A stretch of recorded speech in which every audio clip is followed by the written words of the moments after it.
মেলায় গিয়ে ঘুরতে ঘুরতে এই সবজি কাটা মেশিনটা দেখলাম। উনি খুব দক্ষতার সাথে এবং সুন্দর করে বিভিন্ন ডিজাইন দিয়ে সবজি কাটছিল।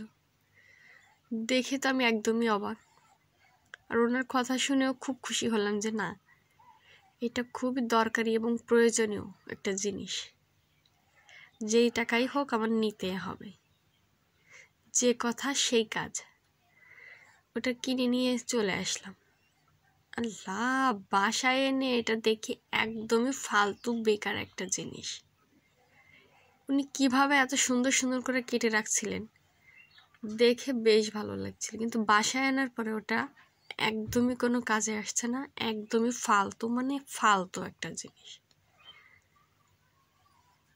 এটার সাথে কিছু জিনিস দিছে, ওইগুলো হয়তো কিছু কিছু কাজের ক্ষেত্রে লাগানো যাবে কাজে। তাছাড়া মূল যে মেশিনটা ওইটা একদমই বেকার, কোনো কাজের না। ওটা দিয়ে কাটা মোটেও সম্ভব হচ্ছে না। ওটা দূর থেকেই দেখতে সুন্দর, কাটে রাখছে যেভাবে, কিন্তু বাসায় এনে ওটা কাটা সম্ভব না, শুধু শুধু টাকা নষ্ট হবে। আমি তো মোটেও পারি না। এখন আপনারা কেউ নিয়েছেন, নিয়ে সুন্দর করে কাটতে পারছেন কিনা আমি জানি না, তবে আমার কাছে এটা একদমই ফালতু এবং বেকার জিনিস হয়েছে। শুধু শুধু আমার টাকাগুলা নষ্ট হয়েছে।